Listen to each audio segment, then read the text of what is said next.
Dublin has been undergoing serious changes recently, with its nightlife sitting near the top of the list. Capitalism has been having a direct effect on the city's nightlife culture, with the rise of hotels, apart hotels, student accommodation and business offices higher than ever before. This has led to nightclubs like Hangar, District 8 and The Pod to close down, as well as other music venues such as JJ Smith's closing its doors for letting space. A total of 79 hotels were given the green light in Dublin in 2018, which has led to the rapid decline of the electronic music scene and nightlife in the capital. The rapid decline of the city's nightlife has had an impact on the people within the surrounding communities, as well as the dancers looking for a place to express themselves. An area in particular that has been the brunt of capitalism in Dublin is the Dublin 8 area. The Liberties has always been known for its old culture, with its medieval buildings and markets giving the area its own cultural identity. However, the Liberties has undergone serious changes, with lavish student accommodation properties and hotels popping up left, right and centre. The area has also lost one of its oldest treasures, the Tivoli Theatre. Tivoli was used for plays and pantos, as well as a nightclub called District 8. District 8 was Dublin's main space for electronic music lovers, with many of the world's leading DJs taken to the stage. The venue closed in late January at the expense of what is to be an apart hotel worth 70 million. I called up with local councillor Teen McVeigh to gain her views on the closure of the Tivoli Theatre and the effect capitalism is having on Dublin. How big of an impact do you think the closing of the Tivoli will have on the Dublin 8 community? It's going to have a huge impact, and not just on Dublin 8, Dublin City as a whole. It played a very important role in the nightclub scene in Dublin, and not just for, I suppose, local DJs, but also some of the big acts. I've been there myself to see a few of some of my favourite DJs. So it is going to have a big impact, possibly because not just in terms of the quality of the shows and the club nights put on by the venue, and the people involved in it, but also because there's so few venues of its kind in the city. I seen there was a study done recently by Savills Hotels and Leisures, and they said there was an estimated 3,000 rooms to be added to Dublin before 2020. It's probably not the most ideal, given the circumstances with the housing crisis. Exactly. You have to put these things into context. So, of course, having a really vibrant, healthy tourism industry is really good for Ireland, and it's really good for the people who live here, for all of the obvious reasons. But the problem in Ireland is that we are in the depth of the worst. I think we're in the depth of a housing crisis. Like I keep saying, the worst housing crisis we've ever seen. I don't think we've ever seen a housing crisis. If you look at what's happening at the moment, we've never seen anything like this in the history of our state. There was a problem with accommodation in previous, in the 40s, again in the 60s, and the government of the day responded. They borrowed money and they built swathes of public housing. They got rid of the tenements, etc., in the city centre. But what we're seeing now is a policy-led and a private market and a profit and a greed-led housing crisis. There's just no other way to describe it, and that's why I'm saying we haven't seen anything like it in the past. Hotels, no problem. Build hotels, support our bourgeoising tourism industry, absolutely. But we're not getting housing. So when people say to you, but there's the shortage of labourers in the construction sector, excuse my French, but that's bullshit, because there aren't plenty of workers building the luxury student accommodation that students can't afford, the hotels, the apart hotels, the offices. There's plenty of people working on them. So what I think the state should be doing is redirecting all of those resources to build the public housing that we need on the swathes of public land that we already own, which is already zoned for housing. I suppose as a country as a whole, we've been known for our culture. Do you think that Dublin in particular is at risk of losing its culture due to the rise of the hotels and the student accommodation? It's at risk of losing a particular type of culture. I mean, you would hope that, when you cater properly for students and you cater properly for tourists, that brings its own type of culture as well. And that should be adding to and enhancing the existing culture. But when you're closing down the Tivolis of this world, and when you're shutting out residents and residential communities, and when you're closing down community centres where, for example, over 30 local groups had activities in Carmen's Hall in the heart of the Liberties, everything from afternoon tea dances for the elderly to homework clubs for the kids and everything that goes in between, of course you're losing an integral part of our inner city life and our inner city culture. So if you take them, the 4,000 student beds that have appeared in Dublin 8, we haven't provided the services for those students, mostly because students aren't moving in there. But anyway, we're not providing the services for those students. So again, we're not helping to create a typical student culture, which can be fantastic as well. That brings its own type of, theatre, music, cafe culture, whatever. Like a whole other culture springs up around students. But because students can't actually afford to move in there, and we're hearing that a lot of them are now going to be on Airbnb, then we're not creating that type of culture. So generally speaking, what's happening is that we're killing the potential for a culture which is, resonant of a diverse, dynamic, integrated and inclusive capital metropolitan city is not manifesting because we're just killing it at every level. The idea of multi-purpose venues has been thrown out there by a few people. What's your take on this? Say, for example, it could be used for something during the day and then a music venue at night time.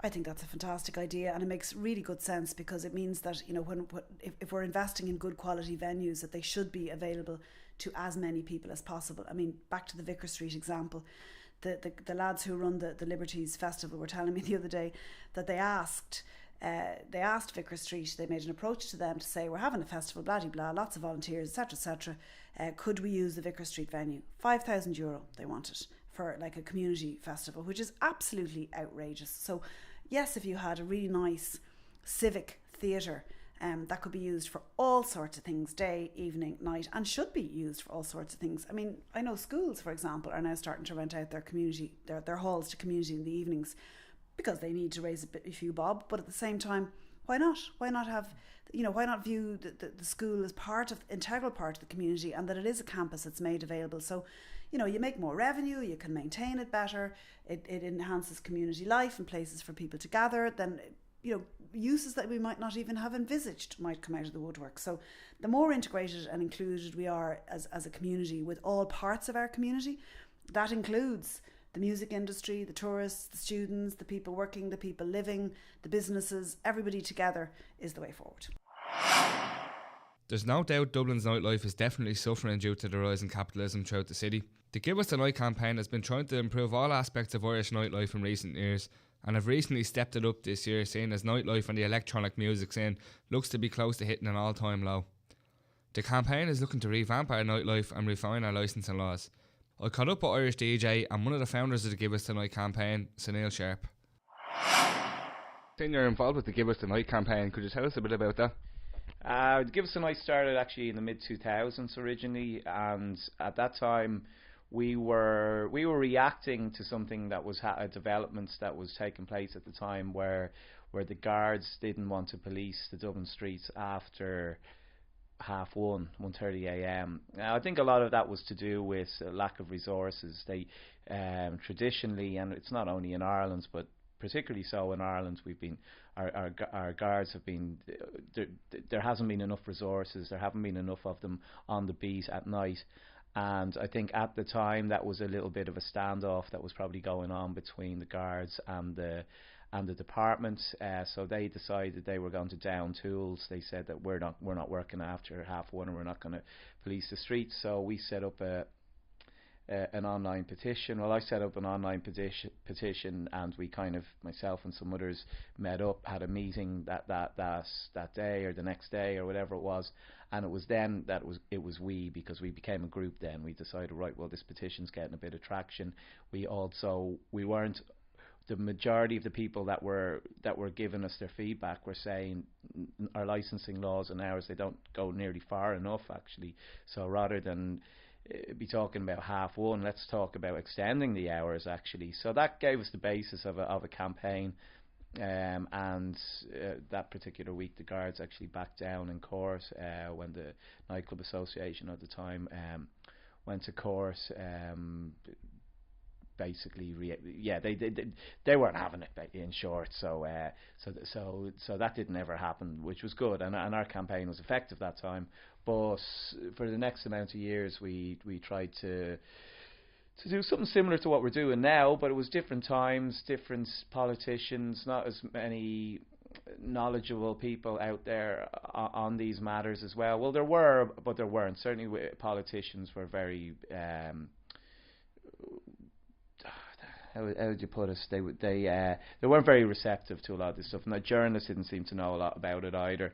So it wasn't that we were hitting our head off a brick wall, but when it came down to it, we were dealing with Fianna Fáil, and that was difficult. But anyway, we never really fully went away. We were always sending submissions to the departments and stuff like that. But in the last year and a half, we kind of properly relaunched it again. It's got the same name, Give Us a Night, but certainly a very different campaign to back then. So in a nutshell, we're people involved in the nightclub industry who work in the industry, who work in the creative arts.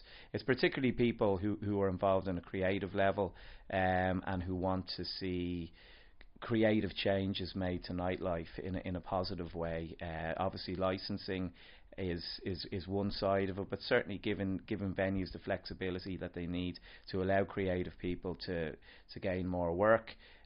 For people that go out to have more choice, for our towns and cities to be reflective of towns and cities around Europe, and not what we've become accustomed to here is that where they shut at 1 or 2 a.m. or half 2 if you're lucky. You know, whatever we have here in Dublin, it's always going to be worse outside of Dublin as well. And it's a nationwide campaign. So really we're trying to help Ireland's transition into a new stage, a new era for nightlife. We believe it's going to happen. It's a case of when. We're definitely putting on a lot of pressure with politicians and with people in councils, a lot of media people we're obviously speaking to on a regular basis. So people are understanding the subjects a lot now. But the big one now really is the nighttime economy. Daytime retail is dropping. The evening economy is rising. But we're missing a trick. We're not actually going that little bit later with our nighttime economy. It's really the evening economy that's doing well, and even that's eclipsing the daytime retail economy. So just imagine if you put on the late night economy into that, where we could be. You know, it could be very valuable for the exchequer. So that would obviously suit us, but you know, it can all help each other. You know, whether you're a shop, a theatre, a cinema, restaurants, any kind of late night service, taxi, transport. You know, it all feeds into the same thing. And I think we're kind of all on the same team here. And we need to get this over the line. I think a lot more people are getting together now and calling out the license. Like, this needs to just. We need to just move on from this, and I think when we eventually do, people will go, "What the hell were we doing? Well, why were we waiting so many years to do this?" You know, I think a few people need a good open-handed slap in the face for how they've held back this country and how they've allowed so many businesses to shut. It's very mean-spirited. I can't think of any other words other than mean. It's old-fashioned. There's many things like that, and sometimes traditions are a good thing. But in this case, there's nothing good about being stuck in the past at all.